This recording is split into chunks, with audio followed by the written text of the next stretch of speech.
Alright, so I've been getting some questions about how I run my stove when I have it loaded up full. So I've got some nice coals in here that I'm about to break up real quick.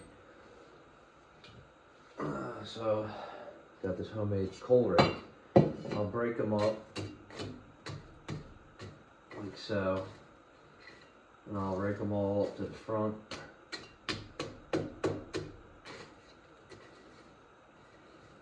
Like this.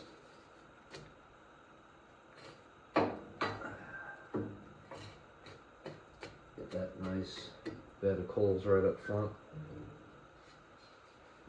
So that way the air's blasting on all of it. And from there, I'll just pack this sucker full. Well, at least as full as I can get it with what I've got. Because all this wood that I've got is cut probably like 8 inches shy of really filling the stove up, because it was all cut for a previous stove that I no longer have that was half the size of this. So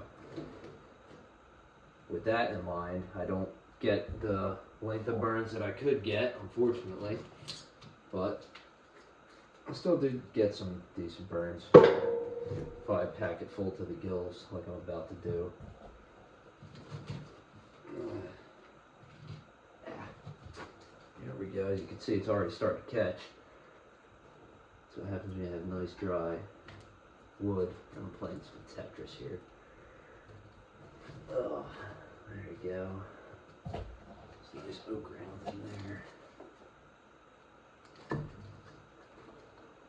You can see I packed this thing tight, not really loose.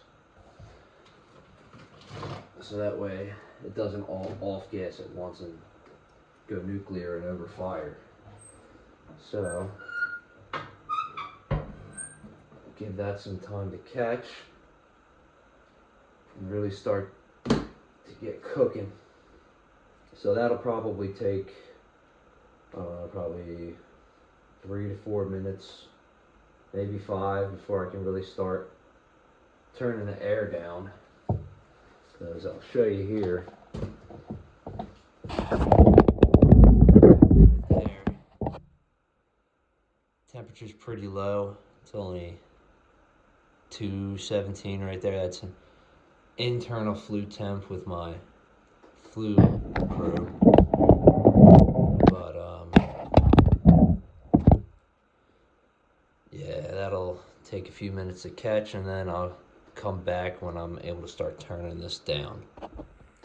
Okay, so back 10 minutes later. Took a little longer than I would have liked to get going here. That's because the coal bed wasn't as large as it usually is.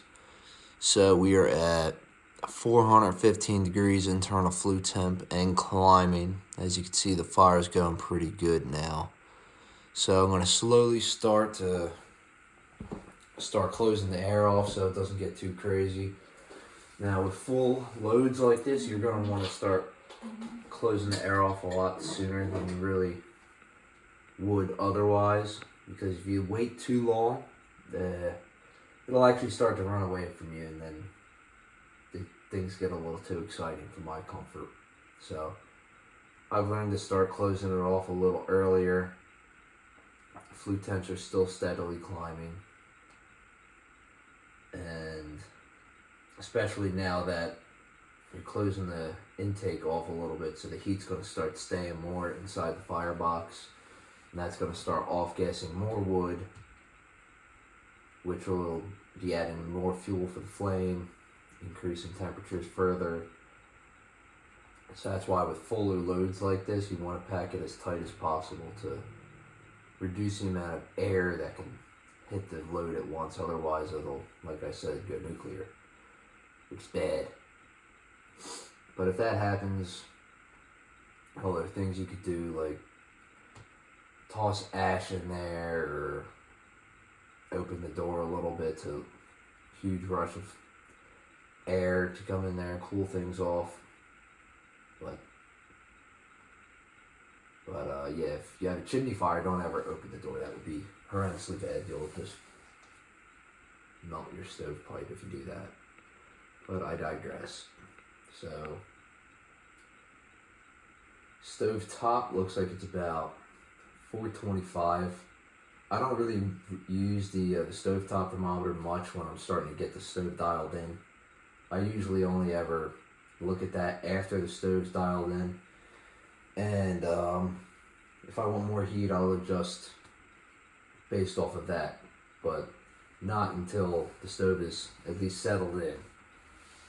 When I'm trying to turn the air down, I don't even look at that. The one thing you want to look at is your flue temp.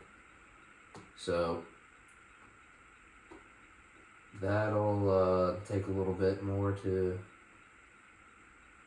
keep going, and we'll come back when I start adjusting it down even further and getting close to getting it settled in. So now we're at 520 flue temp. I've got it shut about halfway. As you can see, we're really starting to rip in there. So I'm going to start shutting it down a lot more now. So I'll probably shut it down to, I'll be like 20% open at this point. Now you really got to be diligent with how fast you turn down now, because once you start getting to these temperatures, the temperatures rise rather quickly. So you definitely want to be careful. Hey, buddy. Oh. And we're starting to get some good secondary burn going in on the top of the wood. All the way in the back, I can see. The temperatures are still climbing, 525. So I'd say probably within 10 minutes, this stove will be ready to be left alone. Now, I'm not just sitting here, standing here, staring at it the whole entire time I've been here. I've been off doing other things, eating some snacks. But so far, in total time, it's only been like 15 minutes. So this hasn't taken that long at all. Now, the drier your wood, the faster this takes. Some of the pieces in here aren't that dry. They could be drier, but it is what it is. As you can see, it's still burning fine.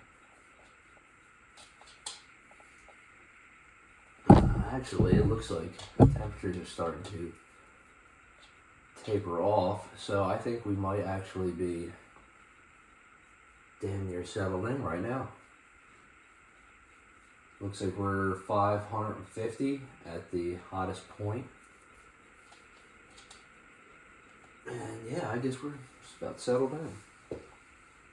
For right now, actually, oh, Remy, relax.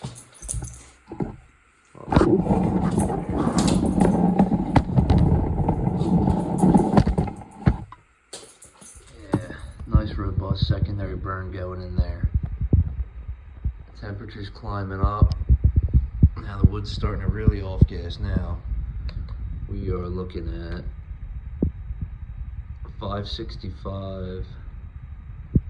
So this load will probably run up to like 650. I'm actually going to start shutting it down some more, because it's like about 20% open, especially since it's so cold out.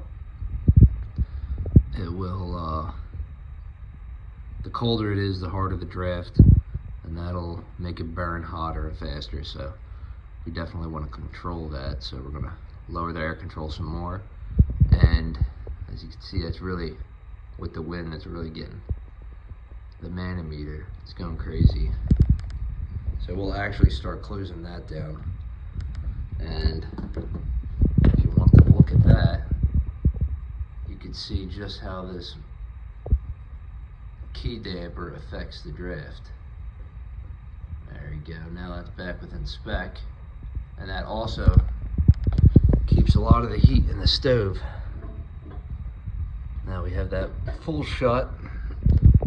And actually, what gotten up pretty high, relatively for my setup, 585. I try to keep my flue temperatures down around like 5, 520.